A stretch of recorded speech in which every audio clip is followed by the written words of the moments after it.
आपने अब तक पिछले एपिसोड में देखा।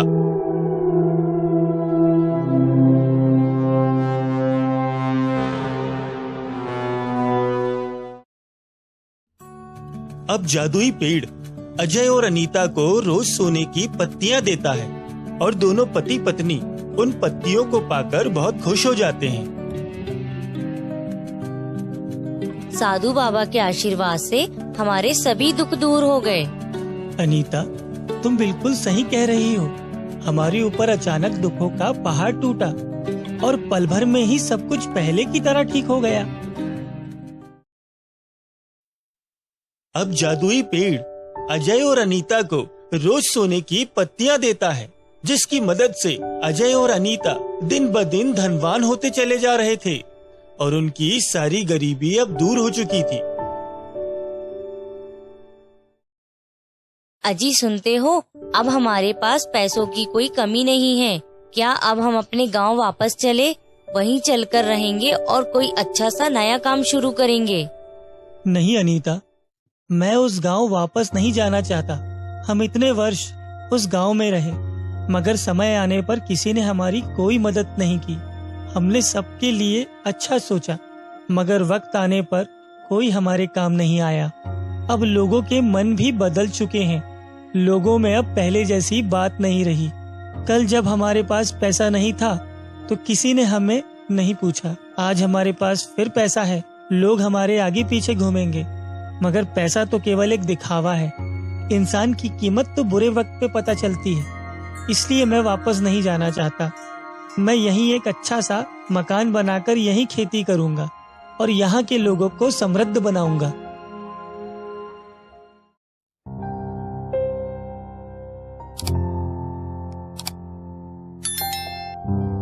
अजय जादुई पेड़ की कृपा से एक बहुत ही सुंदर भवन का निर्माण करवाता है और देखते ही देखते अजय उस पूरे गांव की दशा और दिशा बदल देता है।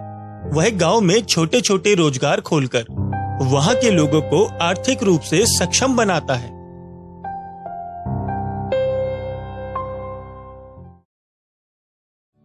अजय भैया, हम आपका एहसान कभी नहीं भूल पाएंगे।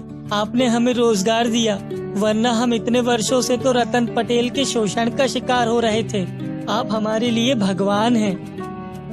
नहीं नहीं भाई, मेरी तुलना भगवान से मत करो। मैं तो एक तुच्छ इंसान हूँ। मैं आप लोगों पर किसी प्रकार का कोई एहसान नहीं कर रहा। यह तो उस ईश्वर की प्रेरणा है जो मैं आप लोगों के काम आ रहा हूँ। आप सभी मेहनती हो, लगनशील हो, खूब मेहनत करो। हम सब मिलकर इस गांव को बहुत आगे लेकर जाएंगे। एक दिन अचानक फिर वही साधु बाबा अजय और अनीता के घर आते हैं। भिक्षाम देहि, भिक्षाम देहि, भिक्षाम देहि। प्रणाम साधु बाबा। अनीता साधु बाबा को देखकर बहुत खुश होती है और अपने पति अजय को बताती है कि यह वही साधु बाबा हैं जिन्होंने हमें जादुई चमत्कारिक पेड़ दिया था। प्रणाम साधु बाबा, मैं आपका एहसान कभी नहीं चुका पाऊंगा। आप हमारे लिए भगवान स्वरूप हैं। आपने तो हमारा जीवन ही बदल दिया। आपको कोटि कोटि धन्यवाद साधु बाबा। आइए, अंदर आइए, यह सब आपके ही आशीर्वाद से हुआ है। साधु बाबा अनीता के हाथ से बनाया हुआ भोजन करते हैं और बहुत प्रसन्न होते हैं और आशीर्वाद देते हुए कहते हैं, सदा सौभाग्यवती भव। मैं आप दोनों से बहुत प्रसन्न हुआ। आप पर ईश्वर की कृपा हमेशा बनी रहे। मैंने आपको कुछ भी नहीं दिया। यह केवल आप दोनों की ईश्वर के प्रति सच्ची श्रद्धा और विश्वास का नतीजा है। जो जैसा कर्म करेगा उसे वैसा ही फल मिलेगा। मैं जानता हूँ कि रतन पटेल ने किस तरह धोखे से तुम्हारी सारी संपत्ति और तुम्हारी हवेली हड़प ली और तुम्हें बेघर कर दिया। आज उसे भी अपनी करनी का फल मिल रहा है। वह आज अपनी करनी के लिए पछता रहा है और दिन रात भगवान को याद कर रहा है। साधु बाबा, मैं कुछ समझा नहीं।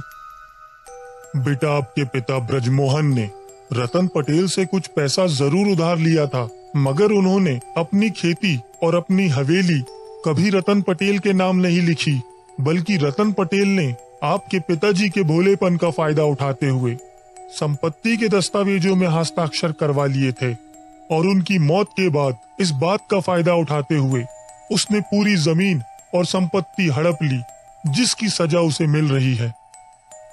साधु बाबा, रतन पटेल को क्या हुआ है? बेटा, मैं क्या बताऊं, तुम खुद ही कल जाकर उसका हाल देख लो।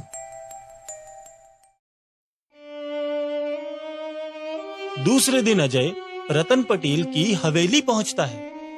अजय, तुम आ गए। मैं कब से तुम्हारा इंतजार कर रहा था कि तुम आओगे और मैं तुमसे अपनी गलतियों की माफी मांगकर पश्चाताप करूंगा। मुझे माफ कर दो बेटा, मुझे माफ कर दो। आपका ये हाल कैसे हुआ? बेटा, ये सब मेरी ही करनी का फल है। मेरे पूरे शरीर में लकवा लग चुका है। मेरा पूरा शरीर सुन्न पड़ चुका है। मैंने पूरे जीवन में जो भी करनी की है, ये सब उसी का परिणाम है बेटा। तुम्हारे पिताजी ने मुझसे पैसा जरूर उधार लिया था, मगर उन्होंने अपनी जमीन और हवेली मेरे नाम कभी नहीं की, बल्कि मेरा ही ईमान खराब हो गया था। मैंने उनसे धोखे से जमीन के दस्तावेजों पर हस्ताक्षर करवा लिए और उनकी सारी संपत्ति को अपना बना लिया। मैं बहुत दिनों से तुम्हारा इंतजार कर रहा था कि तुम एक दिन जरूर आओगे और मैं तुम्हें तुम्हारी संपत्ति वापस करके अपनी गलती का पश्चाताप कर लूंगा। बेटा, वो रखे हैं तुम्हारे जमीन के कागज, इसे ले जाओ और हो सके तो मुझे माफ कर देना। मैंने तुम्हारे पिता और तुम्हारे साथ बहुत गलत किया है और मुझे तो लगता है कि अब मेरा वक्त भी करीब आ गया है। तभी वहां साधु बाबा आते हैं। रतन, तुम्हें अपनी करनी का फल मिल चुका है और तुम सच्चे दिल से उसका पश्चाताप भी कर चुके हो।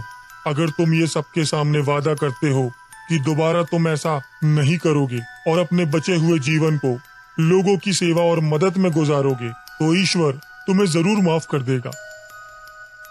हाँ साधु बाबा, मैं आपसे वादा करता हूँ कि दोबारा ऐसी कोई गलती नहीं करूंगा। हमेशा लोगों की मदद करूंगा। हो सके तो मुझे माफ कर दीजिए। साधु बाबा अपनी दिव्य शक्तियों से रतन पटेल को ठीक कर देते हैं।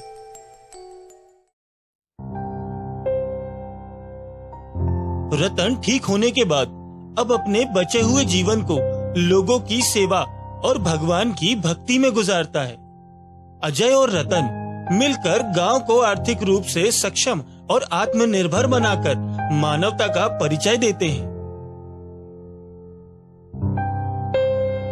अगर आप इसी तरह की कहानियां देखना चाहते हैं तो हमारे YouTube चैनल को लाइक करें और सब्सक्राइब करें और बेल आइकन दबाना ना भूलें।